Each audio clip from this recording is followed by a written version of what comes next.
Thank you for coming to February 8th, 2012 Selectmen's meeting. First on the agenda is Mr. Mankus regarding the purchase and sales agreement for the property down on the Meadows. I think you gentlemen already received a copy of that. Yep. On your computers. The seller, Virginia Harding, has signed the purchase and sale agreement. The purchase price is $150,000. I can go into the details about the finances, the pluses for the town. We originally included all of the property that were owned by the Virginia Harding Trust and the Weber Trust during negotiations. The Conservation Commission came up with a figure. It was unacceptable to her until she cut out the farther north parcel. She considered that to be valuable. It has an active current septic design. It's a buildable lot.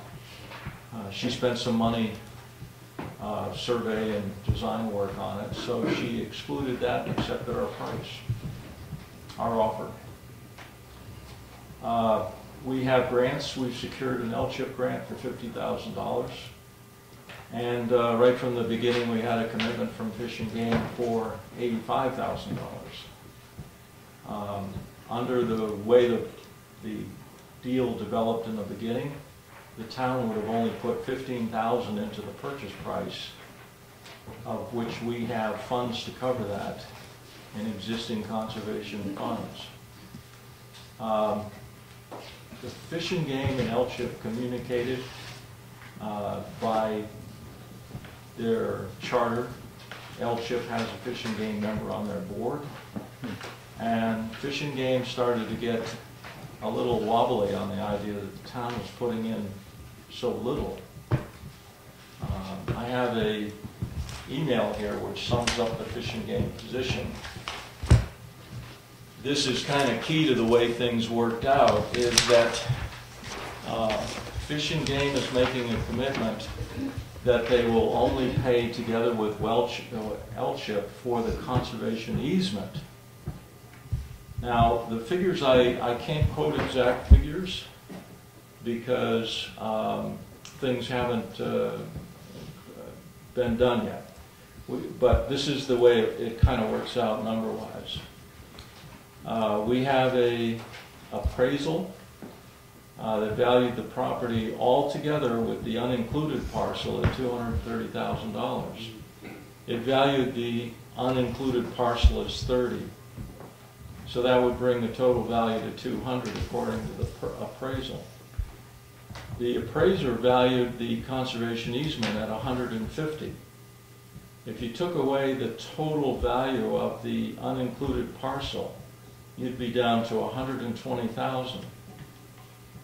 So the way it works out is, we had a commitment for $135,000, but it wasn't to purchase the property, it was to purchase the conservation easement.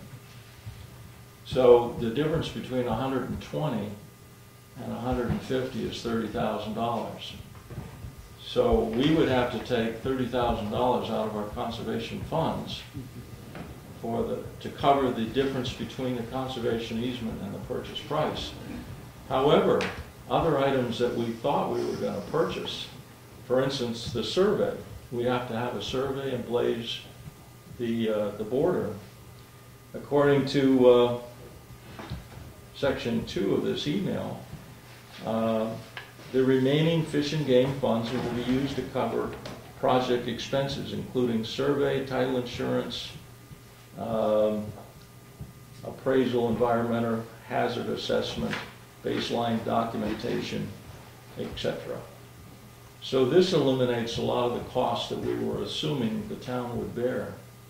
So we were looking at a cost of $30,000 to $40,000 for the town, and as it turns out, we're going to be putting in $30,000, and I have to put a asterisk on that number.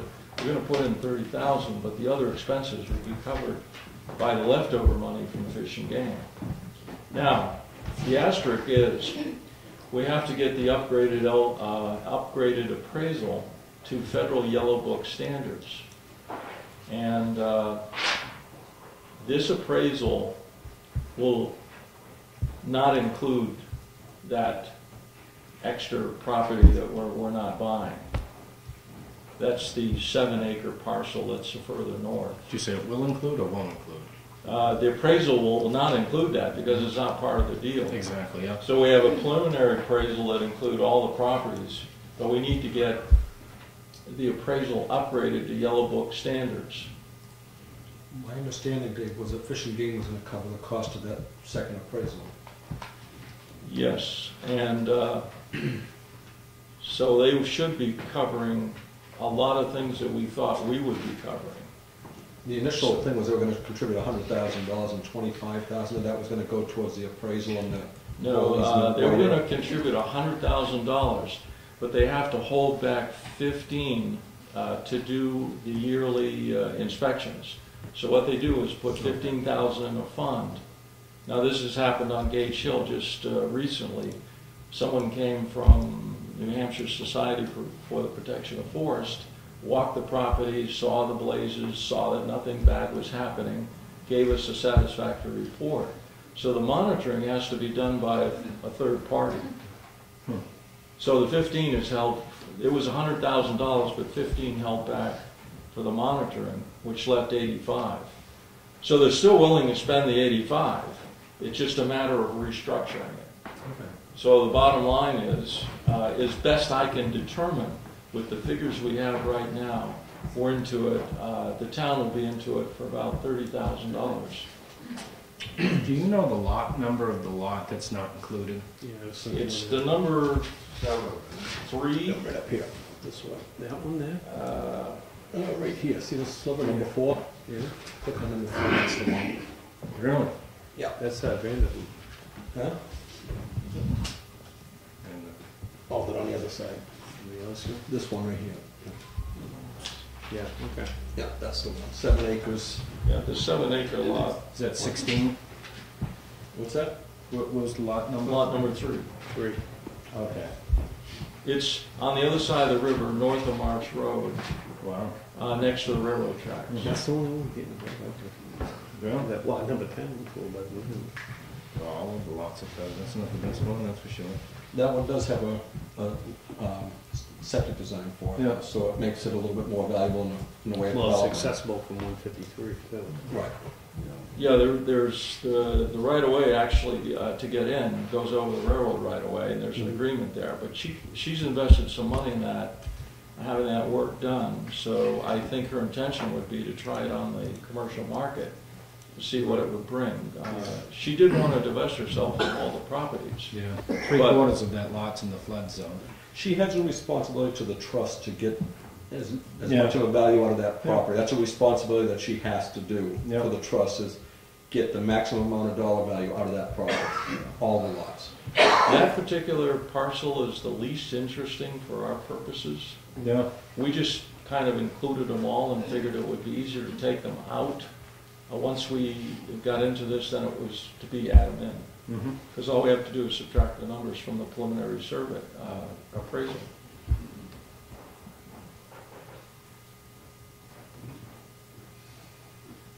I assume you're looking at that on the maps online, right? Yeah, that's right. Yeah, when you click the flood zone on it, it comes right up to 153 into the railroad tracks. There's a Yeah. little tiny spot that's not the flood zone. I've got the map with me, the survey map, and if we really wanted that parcel, we have money left in our conservation funds.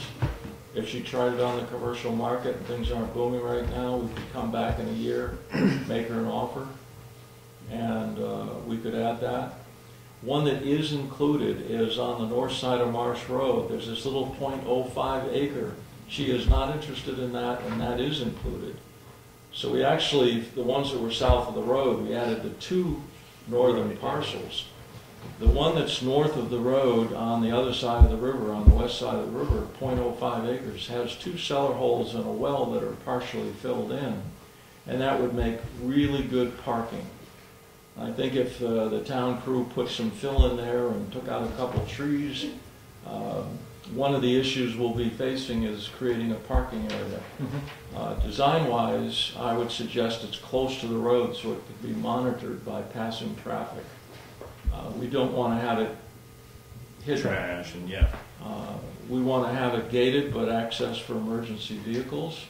The conservation easement you had a long time ago, that would allow snowmobiling but not wheeled vehicles. No. The things we need to do in spring are to remove a demolished cabin that's on the 63-acre parcel. I talked to Danny, and there's no problem doing that with the town crew in the summer. When they take the plows off the trucks, if we took a loader and 2 trucks in there, we could clear it right up in one day with the cooperation of the dump. That lot number 3 is assessed at $30,000. The town tax basis. Your dream come true, dropping that gate and being able to drive to the back of that lot, Dave. Well, if there was a forest fire or if a hunter was injured, we need to have a Knox box on that gate so we could get the ambulance or our forest fire unit in there. So we want to have some kind of a gate, but we want the parking lot to be somewhere where it was visible. My suggestion would be to leave the garage standing, and that it's might have some function in the future. It's there. You've got a perfect parking lot just down below that garage. I know it's not clearly visible from the road, but it's a lot of money went into that parking lot. And that would be used for logging in the future. Now, let's turn it over to the economics of it. We have the 30,000, and we have more in our Fund 3 for conservation. We have money left over for other projects. We're getting a huge leverage on this because of the grants. Money-wise, I consider the Weber parcel, the lower one, has a lot of river frontage and all the marsh frontage. I consider that to be the most desirable. You look at the purchase and sale, the agreement is that the $150,000 purchase price would be divided equally. We're actually buying this included parcel from 2 entities. We will be combining it, if it's town-owned, into one, but there are 2 entities, Weber and Harding, and the southern one, lot 1, is Weber. It's 63 acres of dry land. The purpose of the Weber Trust is to educate Wakefield children. The Weber Trust pays $1,200 a year in taxes. The Harding Trust pays around $450, $470 a year taxes. If the town purchases property, we will lose the $1,200 of taxes. However, the Weber Trust gains $75,000.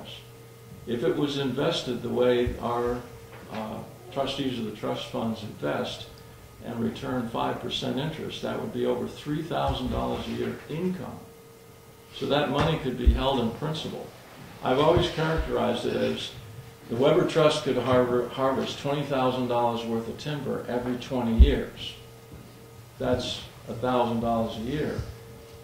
If the Weber Trust gets $75,000 cash and invests it properly, they would get over $3,000 a year. Right now, I have a letter that says that the Weber Trust cannot afford to fund more than the first year of college for Wakefield students.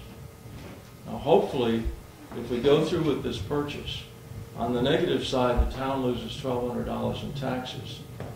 However, this income would come back not to students in general, Wakefield students to go to college and hopefully pay for more than the first year. It's a very good trust. There's a couple of kids right now enjoying the benefits of that trust in college. So I would see that as a good trade-off. Build up that trust. It's like the money comes back to us. How many acres did you say Weber was? 63. Of dry? Of dry. Because we got it for 113. There's a little, you know, depends on the dam. If you dried up that swamp out there, you'd have the rest of your acres. It's a big area. There's a little mystery on that. I have 2 tax cards. One shows 63 and one shows 113. And what happened is the research that the appraiser did caused her to come in and make a correction to the tax card. And I think that what there is some ancient deed somewhere that reflects when that was dry, and it was used for marsh. And when they built the dam, the deed was never updated. But I've used the maps online very carefully and gone around, and as close as you can determine, it's 63 acres of dry land. But that's just a little mystery we'll solve someday as to would we own the bottom of the marsh underwater? Does the state own it? People at a higher pay grade than mine have to determine that. And I think if you look at the tax maps, you'll notice that the Lorien parcel that the town owns across the meadows connects to that parcel. The line goes down, and you have to think about 200 years ago, there was a river and a pond and no marsh until the dam was there. So they actually show that lot 1 coming from Weber all the way across the marsh, and within a baseball throw of the other property, there's a channel of water there, which is probably an old river channel. So yes or no, we own the bottom of the marsh if we buy this property. I don't know if it really makes any difference. No, it probably doesn't. I'm coming up with 63. Yeah. If you do the area of it, 63, 64. When Mr. Sager drew up the document, he picked up the 113 acres. The first draft we sent of the purchase and sale, I didn't notice, we corrected it once, and that was in the copy. She picked it up, and she said, no, it's 63 acres. We made a new draft, which is the one you have for your consideration. The conservation easement will allow snowmobiling if we choose to. In the future, it might make sense. It will not allow wheeled vehicles. The purchase, you can see from this email that we have to get the Yellow Book appraisal done, which will not be done until April. That has to go to Washington. They demand to hold it for 2 months before they free up the money. So Rich Cook has said that we couldn't possibly close before July. That's in the purchase and sale agreement. We have escape clauses. If we do not get these 2 grants, the purchase and sale is void. We have a bailout clause there. We didn't put the amounts of the grants because we can't determine exactly. Fishing, when we get all these surveys and things done, Fish and Game may say, well, we're only going to give you $84,900. So if we put, it would void the purchase and sale if we put $85,000 and didn't get it. So we left off the amounts of the grants because I don't think if we get $1,000 less, it's a deal breaker.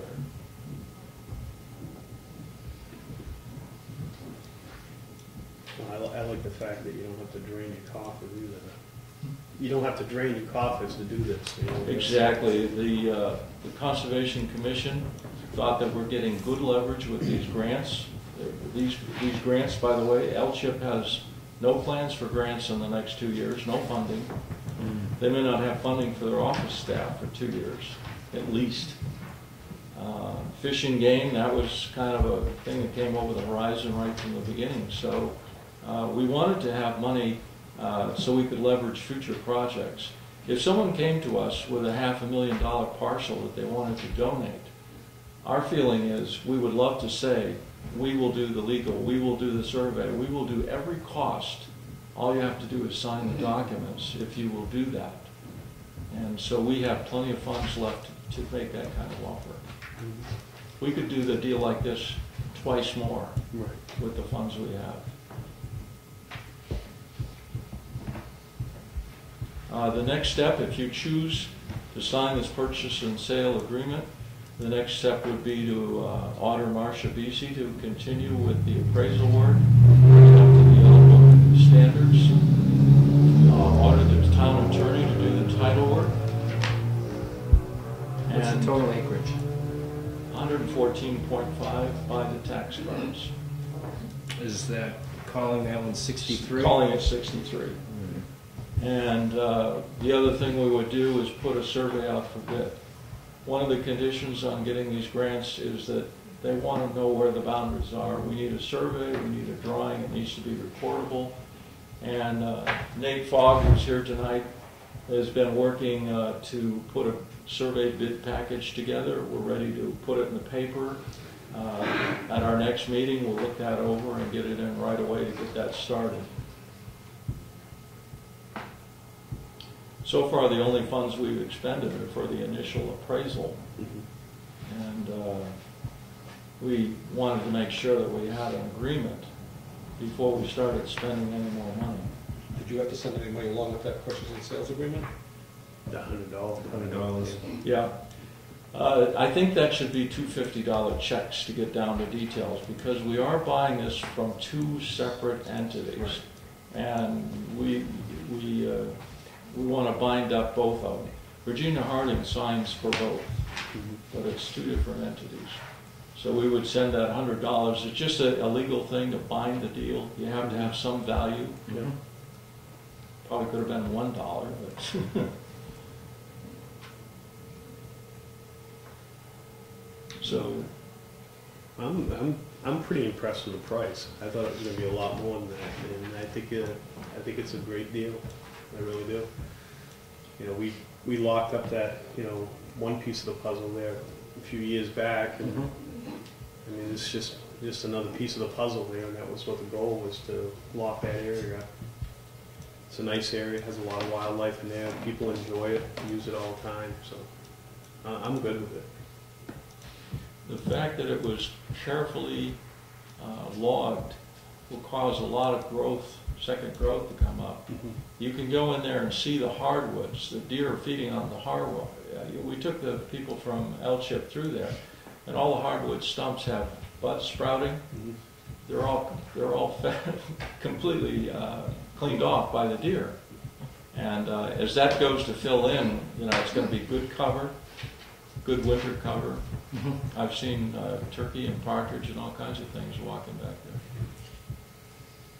Hopefully the deer will keep knocking back the hardwoods and let the pine grow. So what's the total cost of the town now? Cost for The 150 minus the 85? The 150,000 minus the 85,000 from the Fish and Game? well, it would be more like 150 minus the 120 for the conservation easement. So the cost to, we would be covering the purchase price over the easement, which would be 30. But Fish and Game is going to use whatever's left out of that 85 to pay for the surveys, and they'll reimburse us for the surveys and those things. So we've for months now considered the cost to be in the neighborhood of $30,000 for the town. But, you know, like I say, until the appraisal comes in, we don't know exactly what that figure is going to be. Until the survey is bid, we don't know exactly what that figure is going to be. So we can only speak of ranges and ballparks. Yeah. Do you remember what it cost the town for the other parcel down there? It was about $100,000, I think, John, wasn't it? Easily. 180, I think. What was that again? The money we used to lock up the first part of Union Meadows. The Barber lot. I thought it was over 100. Yeah, it was Is definitely. it around that Well, neighborhood? I don't think it was more than 120. In that range, so. How many acres was that? 128 or something. Really? Like that. Yeah. How many was it? About 128 acres, I'm thinking. How much is it, how many acres on this one? 114. 114 acres. This one is, to be honest with you, this one, the acreage is unknown. I mean, you've got some, you know, you've got some tax maps and you've got one survey of the property. So until the Conservation Commission has the other survey, then you won't know the exact acreage of it. Is this part of the Maples? No, Adjacent to it. Adjacent. basically everything but the maples out there on that side. It has that nice long river frontage. It's a mile of river frontage, which would lend itself to canoe and kayak trips. We're going to talk to Trout Unlimited. We went up there in the spring. We saw people fishing, fly fishing for trout. The state stocks it. So it has the Branch River. So it's used for recreation, fishing, and hunting is already established. So it looks like we're talking 114 acres for $30,000. Yeah, Expense to us. In round numbers, yes. that's a pretty good deal. we still have a few more hurdles to go over, but the purchase and sale obviously says, you know, if there's title problems or grant doesn't, falls out for some reason, you know, we have escape clauses. But we certainly want to get you guys on board before we go further with it. We have 3 fronts to move on: survey, title work. Does that break down per acre? It's about $1,300 an acre. When I talked to the seller, she had a figure in mind per acre. When we first made our offer, she said absolutely no way. But when we took off that far northern parcel, then it just barely, I did the math, and it just barely met her price that she had in mind. So we did not exceed her bottom line by very much at all. We couldn't have negotiated it any tighter. No. I think it's But the tax money we lose will come back as scholarships, and we still have the right to timber it. You know, if we want to go in every 20 years, we can still timber it. When was the last time it was cut? Last year. Last year. I recused myself from a lot of this because I'm the forester for the Harding Trust, acted as the forester for the timber harvest. And also being on the Conservation Commission and being on this board, people think there's conflicts, and so for that reason I try to stay clear of a lot of the conversation, but I can't help but chirp in once in a while. It's about 1,300. It's benefiting a scholarship fund for these kids in Wakefield, exclusively for the kids in Wakefield as well. That's 63 acres in the back. I mean, as Dave was saying, you've got to take that into consideration in the total price. I mean, last year I think they were passing out around $5,000 to $6,000 per student to go to college. I mean, that's a pretty generous and helpful asset to our students in this community. You know, and as Dave said, the timber harvest was done in a way that it left resources available on that property for future harvest, not too long down the road. And as has been mentioned, there's a beautiful lot there, a landing. And there's sort of 2 sets of roads in. One is along the esker, gravel esker, which is good scenic route. It's a beautiful scenic to walk in. And then there's separate roads for logging. So in the future, if you go in and log it, the infrastructure's there, and it really doesn't interfere with the walking path.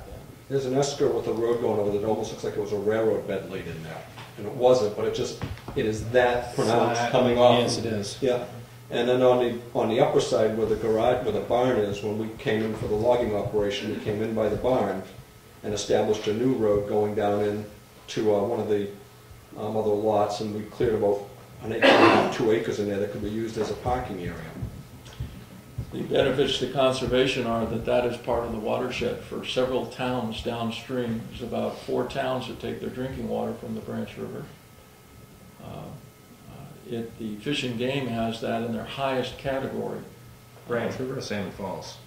Branch River, which joins Salmon Falls. So I don't think anybody drinks out of the Branch River. No, well, when it goes down there, To the Salmon I mean, Falls. eventually it goes to the ocean. So the Salmon Falls is the most endangered in the nation for development, I think is, I forget. Yeah, USDA. Pay a lot of attention to it. Yeah, but when Nationally. they say that, That's right. see, the 2 rivers join in Milton. Yeah, So when they say that, they mean more from Milton down. They mean the watershed, not in Wakefield. One of the other things that Dave hasn't mentioned tonight, but I know he's been working on, and that is talking to various youth groups about having availability to go down there and do campouts.